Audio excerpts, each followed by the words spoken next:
Good evening. More than 400 residents packed into a community hall tonight to protest over the arrival of travellers in their leafy village in Warwickshire. Council officials told them they'd put a temporary stop to development by the travellers on green belt land, but the long-term future of the site was unclear. Giles Latcham was at the meeting in Meriden. Standing room only at the village hall. Meriden's been mobilised as never before.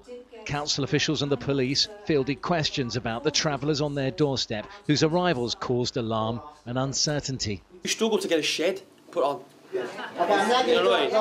You need to let us know whether you're comfortable with turning a village into a small town within 48 hours. And not only turning it into a small town, allowing people to build straight across greenbelt land. It's all about this patch of greenbelt alongside the A45. On Friday, a small army of travellers arrived with diggers and building equipment. They own the land, but don't have permission to develop it. As soon as word spread, villagers mounted a vigil, blockading the lane and persuading lorry drivers delivering building supplies to turn back. The development's been suspended while the council considers a planning application. I think our concern at this stage is that there appears to be genuine and legitimate ownership, but as the planning authority, which I've already mentioned, we need to be clear that actually the development has to be permitted, and it's our view at this stage that that permission's not been secured.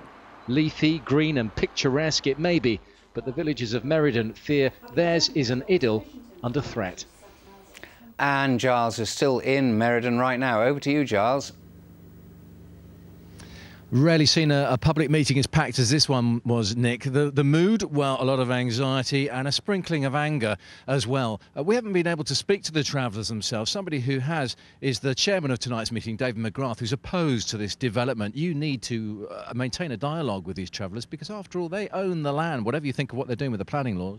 They do, and the owner has been my neighbour for the past year, and I feel that I can talk to him. But nevertheless, 400 people here tonight have pledged their support to turning around this invasion of Meriden. Also here tonight, a council official who made it plain, as do all councils, that they have a responsibility to provide facilities for travellers.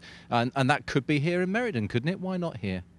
I think all councils need to go through a process of properly assessing the land, consulting with local residents, and not having delivered to them as a fait accompli some sort of arrival of diggers and 16 caravans on site and saying we claim this land, irrespective of who the owner is. Very briefly, a small village, a very impressive turnout tonight, but can you maintain a 24-hour vigil?